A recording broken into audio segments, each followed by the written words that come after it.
우리 앞뒤 좌우에 인사합시다. 오직 예수님 천국 갑시다. 우리 예수님밖에 없습니다. 예수님의 은혜와 평강 여러분에게 충만하기를 축원합니다. 오늘 제목은 안나의 신앙생활이라는 제목으로 말씀을 드립니다. 이 누가복음 2장에 귀한 인물 안나가 나오죠. 안나가 결혼한 지 7년 되어서 과부가 됩니다. 그리고 84년 동안 과부로 지내다가 그 성전에서 금식하며 하나님의 교회를 섬기는데 그때 아기 예수가 부모님의 품에 안겨서 교회에 와요. 그러니까 결례에 따라서 오는 거예요.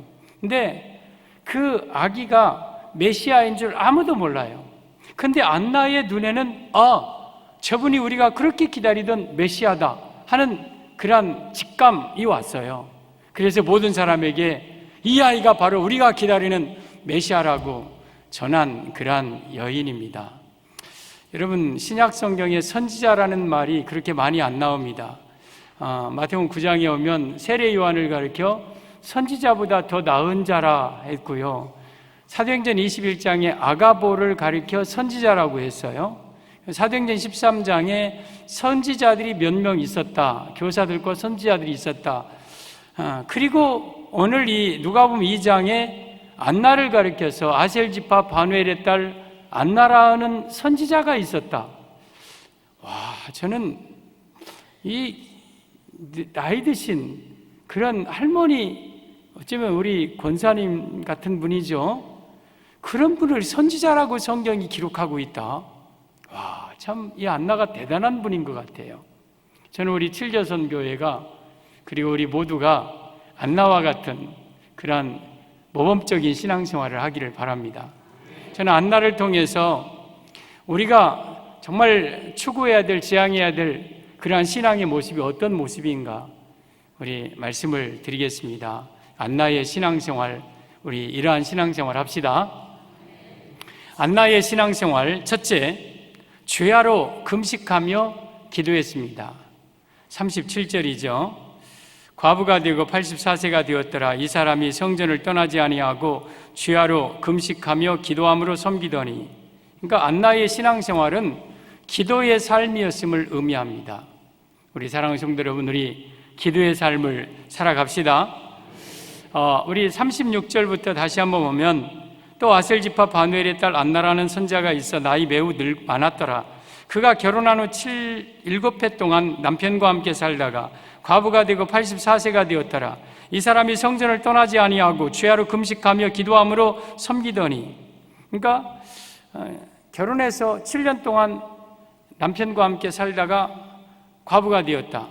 그리고 예전 성경이나 킹제임스 버전에는 과부가 된 지 84년이었더라. 원어상에도 그 말이 맞아요.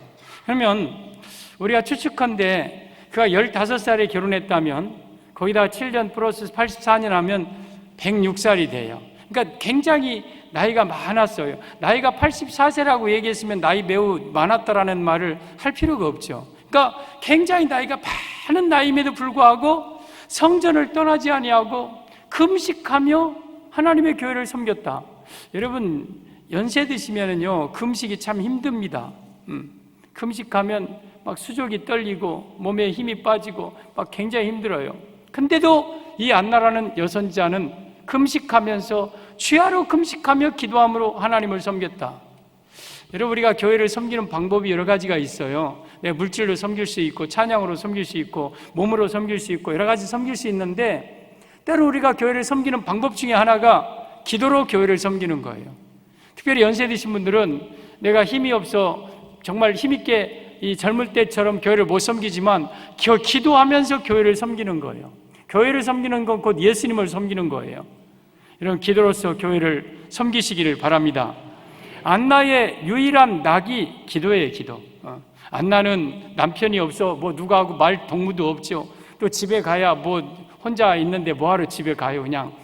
그냥 교회가 집이고 또 집이 교회고 그냥 교회에서 그냥 죄하러 밥 있으면 먹고 없으면 금식하고 그러면서 기도하면서 섬기는 게 이게 안나의 낙이에요. 안나의 낙. 저는 여러분들이 기도의 삶을 살아가기를 바랍니다. 안나라는 게 히브리어 의무역으로 한나예요, 한나. 그러니까 사무엘상 1장의 한나와 똑같은 뜻이에요, 똑같은 뜻. 구약의 한나나 신약의 안나나 똑같은 어쩌면 인물이에요, 인물.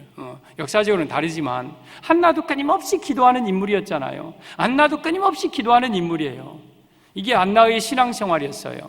저는 여러분들이 기도하는 삶을 살기를 바랍니다. 예수님께서 세례 받으시고 물에 나와 기도하실 때 하늘이 열렸어요. 그리고 바로 광야로 가서 40일 동안 금식하며 기도하셨어요. 그러니까 공생의 초기에 예수님은 기도로 시작하셨어요. 그리고 쭉 기도하시고 한적한 곳에 주야로 또 밤낮으로 금식하다가 마지막 마태복음 26장에 겟셋마네 동산에서 잡히시기 전날 밤에 밤새도록 기도하셨어요. 그러니까 예수님은 기도로 시작하고 기도로 사역을 마치셨어요. 우리의 삶도 마찬가지예요. 기도로 시작하고 기도로 마치는 게 우리의 삶이고, 어떤 것을 하든지 기도 먼저 하고 그리고 기도로 마무리하고, 우리 사랑하는 성도 여러분, 우리 기도의 삶을 살아가기를 바랍니다. 여러분, 안나가 기도하니까 그의 영안이 열렸어요. 그래서 아무도 알아보지 못하는, 당시 유대 지도자들도 알아보지 못하는 그런 아기 예수님을 메시아로 볼 수 있는 영적인 눈이 열린 거예요. 여러분, 기도할 때 여러분의 영적인 눈이 열려지기를 바랍니다. 성령 역사는요, 기도할 때 일어나, 기도할 때. 사도행전 1장 21절에 오면 14절에 그들이 오로지 기도에 힘썼다. 120명의 그 제자들이 한 곳에 모여서 오로지 기도하기를 힘썼어요. 그리고 사도행전 2장 1절에 오순절날 그들이 한 곳에 모여서 하나님 앞에 간절하게 기도할 때에 하늘이 땅이 바람 같은 바람이 움직이고 그리고 불의 혀같이 갈라지는 것들이 그들에게 보여 그들에게 성령이 임했어요. 기도할 때 성령이 역사하는 거예요.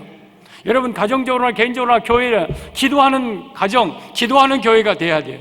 기도할 때 성령이 움직이고 기도할 때 성령이 역사하는 거예요. 사도행전 12장에 베드로가 이 감옥에 갇혀 있을 때 교회가 그를 위하여서 간절히 빌었어요. 그랬더니 천사를 통해서 자는 베드로의 옆구리를 차고, 그리고 첫째 문, 둘째 문 다 지나서 길거리 나와서 여러분 그 기도하는 집에 들어가게 했어요. 여러분, 기도할 때 하나님은 일하시는 거예요. 기도할 때 성령이 역사하시는 거예요. 사도행전 16장에 바울과 실라가 깊은 오백에 갇혔을 때에 그들이 밤중쯤에 기도와 찬미했더니 옥터가 움직이고 문이 열리고 자던 것들이 다 메인 것들이 벗어졌어요. 여러분의 삶 속에 때로는 메인 것, 막힌 것들이 있으면 기도하시기를 바랍니다. 기도할 때 역사가 일어나요. 그래서 여러분들은 기도의 삶을 살아야 돼요. 이 안나처럼 끊임없이 주야로 금식하며 하나님의 교회를 섬기며 정말 할 때 하나님은 여러분에게 선지자라는 칭호를 붙여주기에 부족함이 없는 그런 축복된 인물이 됩니다. 안나의 신앙생활은 기도의 삶이었어요. 저는 우리 7여선교회가 안나처럼 기도하는 여인들 되시기를 바라고 여러분들이 기도하는 삶을 살기를 바랍니다. 안나의 신앙생활 둘째, 하나님께 감사했습니다. 38절이죠. 마침 이때 나와서 하나님께 감사하고, 그러니까 안나의 신앙생활은 감사의 삶이었음을 의미합니다. 우리 사랑하는 성도들, 우리 감사의 삶을 삽시다. 여러분, 안나가 사실 감사할 조건이 없는 여인이에요. 참 기구한 여인이죠. 남편 7년 동안 살다가 과부되고 그러면서 여러분 생활이 얼마나 좋았겠습니까? 얼마나 때로는 외롭고 고독하고 쓸쓸하고, 정말 그것이 안나의 모습이에요. 감사할 이유가 인간적으로는 별로 없는 여인이에요. 그러나 여러분, 오늘 38절에 하나님께 감사했다고 그랬어요. 예수님이 오시는 걸 보고 하나님께 감사했다. 그러니까 우리의 감사의 조건은 사실은 예수님 때문에 감사한 거예요. 내가 뭐 잘나서 똑똑하고 뭐가 좋은 일이 있어서 내 자녀들이 잘나서가 아니라 우리는 예수님 때문에 감사하는 거예요. 그러면 우리는 평생 감사할 수 있고 범사에 감사할 수가 있는 겁니다. 우리 감사의 삶을 삽시다. 시편 50편 23절에 감사로 제사를 드리는 자가 나를 영화롭게 하나니, 우리가 하나님 앞에 감사로 예배 드리고 감사로 살아가고 내 삶이 모든 게 다 감사가 될 때에 하나님은 영광을 받으십니다. 누가복음 17장에도 말씀하셨잖아요. 10명의 문둥병자를 예수님 고쳐주셨어요. 한 명 사마리아 사람만 예수님 앞에 나와서 엎드려서 감사했어요. 그때 예수님께서 뭐라 하셨습니까? 17절에 10사람이 다 깨끗함을 받지 아니하였느냐? 9은 어디 갔느냐? 이 사마리아 사람 이방인 외에는 하나님께 영광을 돌리러 돌아온 자가 없느냐? 그러니까 이 말이 무슨 말이냐? 우리가 하나님께 영광 돌립니다. 나 하나님께 영광 돌리기 원합니다 하고 모든 영광 하나님께 하지만 진정으로 감사할 때 그게 하나님께 영광을 돌리는 거라는 거예요. 감사가 하나님께 영광을 돌리는 방법이에요. 그러면서 그를 향하여서 가라, 내 믿음이 너를 구원하였느니라. 다른 9명은 몸은 고침받았을지 모르지만 영혼의 구원에 대해서는 미지수예요. 그러나 이 사람 감사하는 사마리아 사람은 감사를 통해 그의 영혼까지 구원받습니다. 그래서 우리 신앙생활에 감사는 꽃이에요. 감사는 내 삶의 열매예요. 여러분들이 정말 감사하면서 살아야 됩니다. 데살로니가전서 5장 16절 이하에 보면 항상 기뻐하라, 쉬지 말고 기도하라, 범사에 감사하라. 이는 그리스도 예수 안에서 너희를 향하신 하나님의 뜻이니라.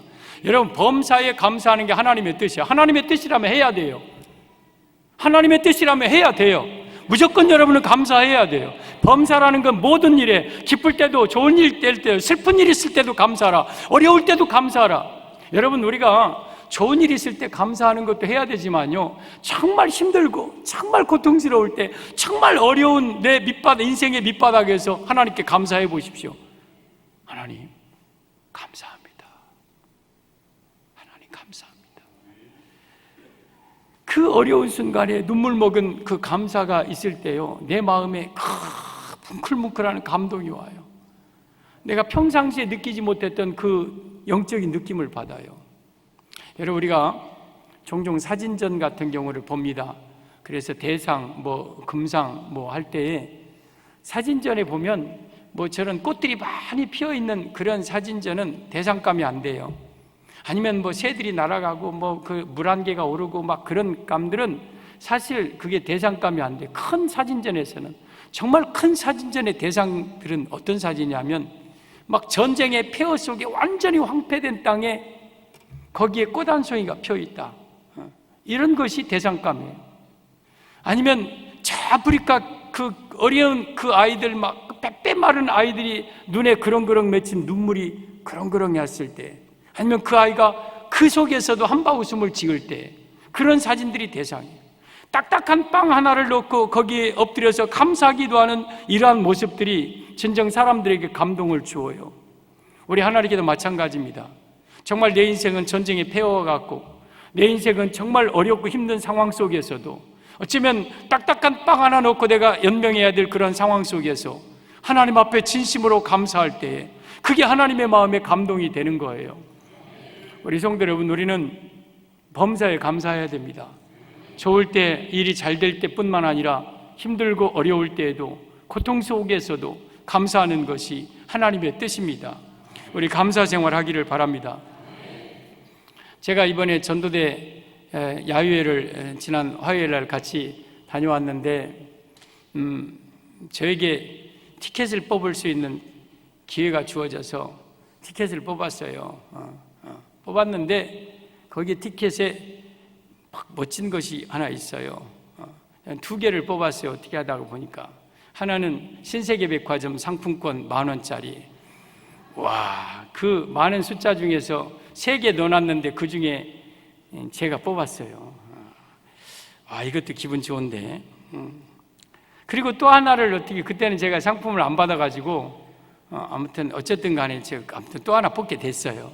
뽑았더니 거기에는 뭐가 들었을까 막 기대하다 보니까 거기에 평생 감사 생활권, 이게 들어있네요. 그래서 어차피 나는 감사하잖아. 그래 감사해야지. 그렇게 하고 말았어요. 그랬는데 집에 갔더니 제 아내가 그 책상 밑에다, 유리 밑에다가 그 평생 감사 생활권을 딱 넣어놨어요. 와, 내가 가만히 왔다 갔다 하면서 나 그거 보거든요. 그러다가 감사, 아버지 감사. 또 가다가 또 그거, 감사. 와, 내가 그러고 보니까 최고의 것을 뽑았더라고요. 그래서 정말 감사가 그렇게 중요하구나. 평상시에도 감사 많이 했지만 제가 감사를 다시 한번 그걸 보면서 감사를 자꾸 또 합니다. 감사합니다. 그래서 저는 제 욕심이 우리 송정중앙교회에서는 중에서는 내가 최고로 감사 많이 하는 그러한 목사가 돼야 되겠다.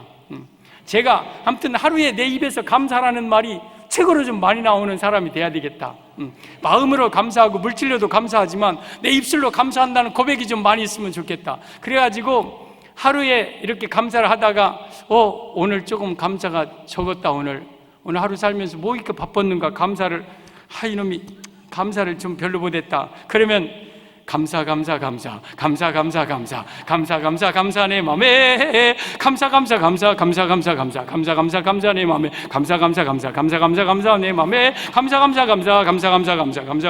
감사 한 이거 한 5번 부르면 오늘 나보다 더 감사 많이 한 송정 중앙교회는 없을 거다. 그렇게라도 막 감사를 해요. 우리 감사하며 삽시다. 이 안나라는 여인이 감사할 뭐가 있어요? 이유가 없잖아요. 근데 생활 보고 자기 조건과 환경 보면 감사할 수 없고 낙심하고 좌절하고 비관할 수밖에 없지만, 우리 예수님이 오시는 것을 보고 하나님께 감사했다. 우리는 예수님 때문에 감사하는 거예요. 예수님 때문에 우리는 감사할 수밖에 없는 거예요. 우리 감사의 삶을 살아갑시다. 감사해야 돼요. 우리 하나님은 감사를 통해 영광 받으십니다.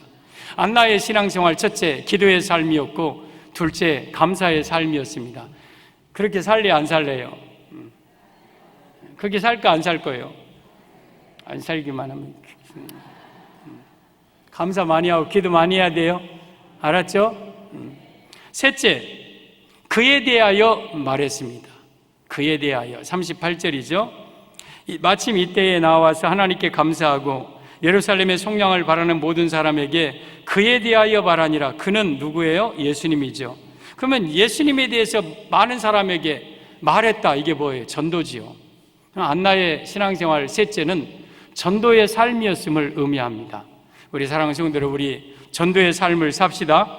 이 그라는 단어를 보니까 아우토스예요. 그냥 일반적인 지칭, 인칭, 대명사가 아니에요. 바로 그러니까 지금 성전에 들어오는 바로 그러니까 바로 그 아기, 바로 예수님, 그분에 대해서 예루살렘의 속량을 바라보고 메시아를 바라는 모든 사람에게 여러분 보시오, 저분이 바로 메시아입니다. 저분이 우리가 그렇게 기다리던 메시아입니다 하고 그에 대하여서 말했어요. 그러니까 전도한 거예요. 우리 사랑하는 성도들, 우리 전도의 삶을 살아갑시다. 안나가 얼마나 그날을 고대했는지 몰라요. 하나님이 영감으로 메시아가 오실 것이라는 영감을 아마 주셨을 거예요. 그래서 언제 오시는가 하고 그 성전 문만 바라보면서 기다리는 거예요. 여러분, 저도 제가 그 예배를 인도하면서 앞에 서갖고 목사로서 예수님을 바라보고 예수님을 정말 쳐다보면서 그 예배를 인도해야 되는데, 목사의 눈에는 어디가만 있냐면 저 문에만 있어요. 오늘 또 그랬어요. 어김없이 저는 죽을 때까지 그럴 거예요. 저 문만 바라보고 있어요. 문만. 누가 오시는가? 한번 한 5명만 더 왔으면 좋겠다. 한 10명만 이후로 더 왔으면 좋겠다. 그러면서 이 문이 열리고 저 문이 열리고 들어오면 막 반갑고 감사하고. 근데 왜 이렇게 교회는 넓어갖고 들어와도 표시도 안 나고 막 그 문만 바라봐요. 끝까지 문만 바라보냐? 아니에요. 설교 딱 들어가면 저 문이 안 보입니다. 설교 딱 들어가면 문이 안 보여요. 그렇게 저 문을 애타게 바라보다가도 설교 시작하면 그 생각 안 나요. 그냥 하나님께 감사하면서 말씀 전합니다. 여러분, 우리 삶 속에요, 이 안나가 아마 저 성전 문만 바라보면서 언젠가 오실 그 메시아를 막 기다리는데, 그날 문이 쫙 열리는데 마리아와 요셉이 아기를 데리고 오는데 그분이 바로 이야. 그분이 예루살렘에 속량할 분이야. 그분이 메시아야. 그러면서 그분에 대해서 막 전합니다. 여러분, 우리는 다시 오실 예수님을 이렇게 고대하고 기다려야 돼. 우리 예수님 언제 오시는가? 우리 예수님 다시 오시길 그렇게 사모하고 기다리고, 그리고 그분에 대해서 전해야 돼. 예수님 다시 오십니다. 예수님 이 땅에 다시 재림하십니다. 예수님 전하면서 그분을 간절히 기대하다가 우리 예수님을 맞이할 수 있는 그러한 삶을 살아가기를 바랍니다. 우리 전도의 삶을 살아야 돼요. 여러분, 전도는요, 그에 대해서 말하는 게 전도예요. 예수님 전하는 게 전도예요. 내가 다른 것도 전도지만, 우리 교회 좋다 어쨌다 그것도 좋지만, 예수님을 전하세요. 예수님. 그게 진정한 전도예요. 예수님은 하나님의 아들이십니다. 예수님은 우리를 위하여 십자가 못 박혀 죽으신 우리의 구세주이십니다. 예수님을 믿으면 구원받고 천국 갑니다. 예수님을 믿지 않으면 당신은 지옥 갑니다. 예수님만이 우리의 유일한 생명이십니다. 예수님 믿어야 됩니다. 이것이 바로 전도예요.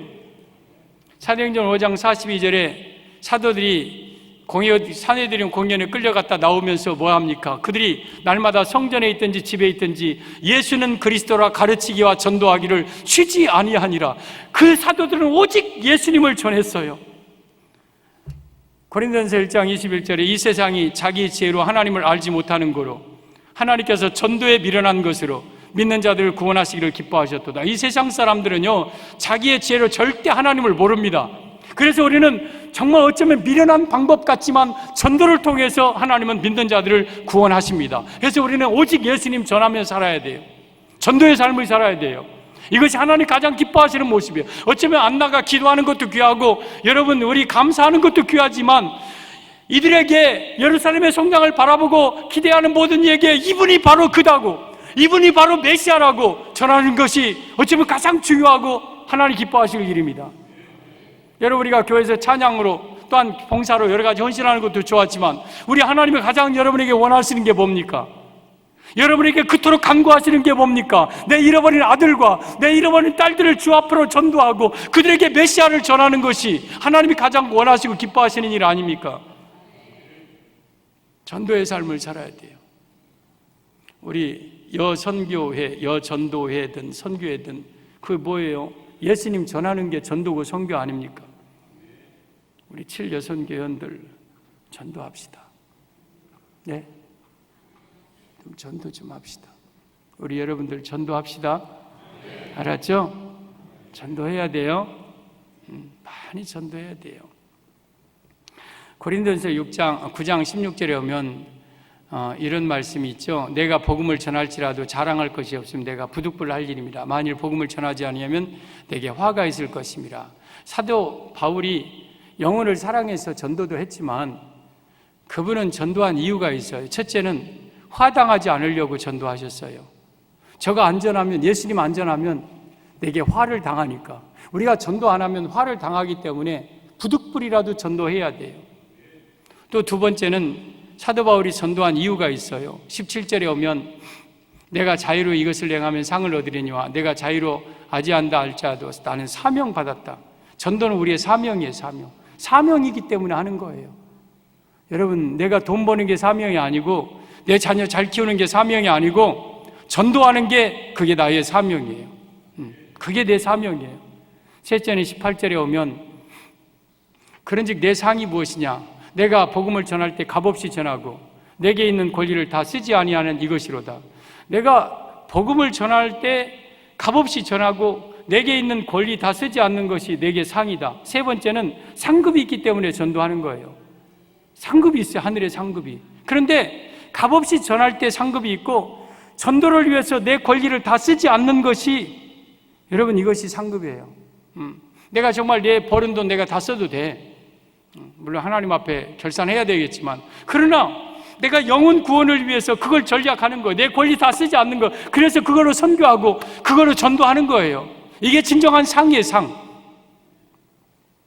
제가 자흥조항교회에서 2010년 이제 100주년 되었을 때 우리 교회를 건축하자고 장로님들이 교회 땅을 사서 좀 넓은 데로 가자고 하는 분도 계시고 이 자리에 건축하자고 하시는 분도 계시고 막 그랬어요. 건축을 해야 됐어요. 왜냐하면 너무 비좁았으니까. 그래서 당회에서 건축위원회를 구성해서 우리 건축합시다 하고 막 그냥 그 붐이 막 이제 막 교회 건축하자는 게 이제 그게 지배적이었고 그게 대세였어요. 당회를 하는데 제 마음속에 이 건축에 대한 마음이 별로 감동이 안 돼요. 그래서 장로님들한테 장로님 우리 한 주일 동안만 더 기도해 봅시다. 다음 주에 이 문제를 놓고 다시 한번 당회를 열겠습니다. 한 주일 동안 여러분들이 기도해 보십시오. 나도 기도하겠습니다. 그리고 한 주일 동안 기도했어요. 하나님, 교회 건축해야 됩니까? 더 써야 됩니까? 제가 기도 많이 하고 다음 주에 이제 당회를 또 열었어요. 장로님들한테 의견을 묻기 전에 제가 당회 열자마자 그런 얘기를 했어요. 장로님들, 제 말씀 좀 드리겠습니다. 나는 여러분들이 아시다시피 선교하기 위해서 교회를 건축하는 것이 정말 내 마음속에 이렇게 내키지 않고 내 마음에 감동이 없습니다. 나 선교하고 싶어서 교회 건축 못 하겠습니다. 교회 건축하려면 먼저 현재 있는 선교 그냥 좀 정체되고 머무려야 되고, 또 때로는 때로는 축소도 시킬 수도 있고, 대출 받아서 그거 몇 년 갚아야 되고, 그리고 그때 하려면 나는 정말 선교하고 싶어서 건축 못 하겠습니다. 장로님들 내 마음 좀 이해해 주시고, 1978년 지어진 건물이기 때문에 38년 된 건물이었지만 10년만 우리 더 씁시다. 그래서 2020년에 건축을 합시다. 그래가지고 건축을 늘려놨어요. 10년 동안. 그래서 저도 막 교회 건축위원들이 다 정해지고 건축을 하려고 하는 입장이, 건축 설계업자까지 막 지금 다 정해놓고 하는 상태에서 제가 이 송정중앙으로 와버렸거든요. 저는 건축에 대해서는 별로 이렇게 뭐가 없는 것 같아요. 저는 광주에서 개척할 때 막 이제 건축을 하고 땅을 사고 하려고 하는데 제가 장흥중앙교회로 가버렸죠. 갔더니 제가 부교육자 때 없었던 교육관도 세워놓고 막 기도원도 세워놓고 했더라고요. 그래서 거기서 또 이제 비좁아서 교회 건축할 만하니까 광주로 왔더니 또 이렇게 교회가 건축돼 있고, 나는 김정열 너는 못하는 사람인갑다. 그냥 건축하는 데서는 목회해라. 아마 하나님이 그러신 것 같아요. 근데 제가 우리 그런 장로님들한테 그랬어요. 우리 쓰고 싶은 거 다 쓰고 우리 하고 싶은 거 다 하고 그러면 어떻게 선교합니까? 어떻게 하나님 일을 합니까? 선교하려면 내게 있는 권리를 다 쓰지 않는 것이 진정한 우리의 상이지 않습니까?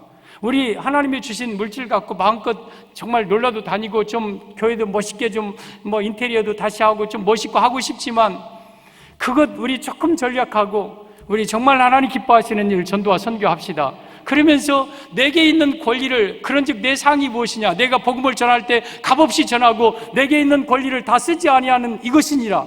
여러분, 내가 권리를 다 쓰지 않는 것이 그 진정한 능력이고 그게 진정한 하늘의 상급이에요. 여러분이 전도할 때에 여러분의 권리를 다 쓰면 전도할 수 없는 거예요.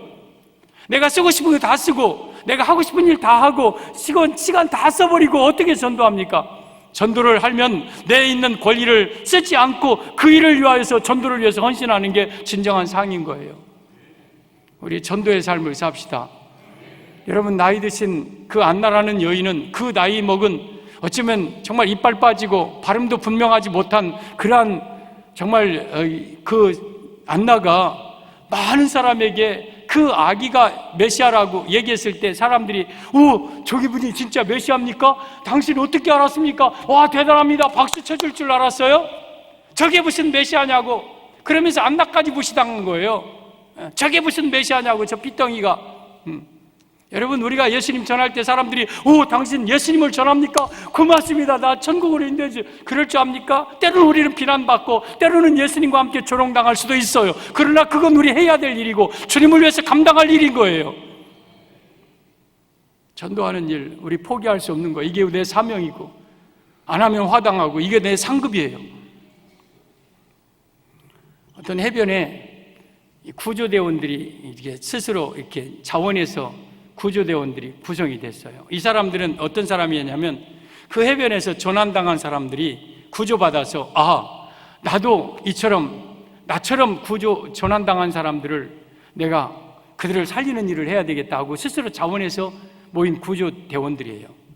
그들이 천막 하나 허름하게 쳐놓고 막 그 해변에 어떤 비명소리가 들리는가, 어디 배가 조난당하지 않았는가 막 눈을 뜨고 막 그 해변을 칠흑 같은 밤에도 쳐다보고 팍 하고 있었어요. 그러면서 누가 빠졌으면 막 헤엄치고 들어가서 건져내고, 밤이고 낮이고 불철주야 그 해변을 지키면서 수많은 사람들을 구조했어요. 그러다가 이들이 하는 얘기가 한중에, 우리 구조 활동을 더 활발하게 하려면 뭔가 좀 집이 하나 있어야 되겠다고. 그래서 집을 지자고, 알았다고. 그래서 집을 지었어요. 그리고 또 이제 구조 활동을 하는 거. 그러다가 우리 좀 회원들의 좀 단합을 위해서 단합대회를 좀 하자고. 그것도 좋겠다고. 그래서 거기다가 바비큐 파티를 하고, 그러니까 우리 좀 이 구조대회를 좀 더 활성화시키기 위해서 조직도 만들고, 그리고 좀 회비도 걷고, 그리고 좀 많이 좀 이렇게 홍보도 하자고. 그러면서 알았다고. 그러면 우리가 홍보하자고. 그래서 구조대원들을 모으고, 그러면서 그들 배지도 좀 달고 제복도 좀 입고, 그러면서 좀 이제 막 거기다 그냥 좀 사람이 즐겁기도 해야 되니까 거기다 음악도 틀어놓고 그랬어요. 어느 순간 이들의 시선은 바다를 보지 않아요. 그리고 바다에 조난당한 사람이 있는 것 관심도 없고, 혹시 보여도 이제는 내가 저 바닷속에 뛰어든 것이 위험하다는 생각이 들어요. 그래서 그들은 하나의 구조 단체로 그냥 끝나버려요. 여러분, 교회가 그럴 수 있어요. 우리는 이미 죄 가운데서 구조받은 사람들이에요. 우리가 교회 안에서 정말 우리끼리 그래도 단합대회도 해야 돼, 우리는 좀 뭐 해야 돼 하면서 뭐 이런 거에만 관심이 있고, 우리들이 어떤 모습만 관심이 있다면 지금도 저 바다에 수많은 영혼들이 정말 죽어 고통당하고 비명 속에서 죽어가고 있는 그들의 영혼에 대한 관심이 없고, 그들에게 가서 그들을 구원한다는 것이 번거롭고, 그들과 좀 위험한 일로 여겨지고, 그러면서 자기네들끼리 즐기는 그러한 모습이 우리의 모습이지는 않은가? 사랑하는 성도들, 우리 하나님 그런 교회, 뭐 유람선과 같은 그러한 교회, 그걸 원하지 않으셔요. 여러분, 우리는 정말 하나님께서 기뻐하시는 그 영혼 구원, 전도를 위하여서 힘쓰고 애쓰면서 주님 뜻을 이루는 교회가 진정 아름다운 교회예요. 오늘 안나는 참 모범적인 신앙생활을 하신 분이에요. 그분은 죄하러 금식하며 기도하는 기도의 삶을 사셨고요. 또 그분은 하나님에 대해서 하나님께 감사하면서 사셨고요. 그분은 그에 대해서 말하는 전도하는 삶을 살았습니다. 우리 7여선교회가, 그리고 이 자리에 참여한 우리 모두가 이 안나처럼 정말 우리 하나님께 기도하고 또 예수님께 감사하고 예수님을 전하는 그러한 삶을 살기를 주님의 이름으로 축복합니다.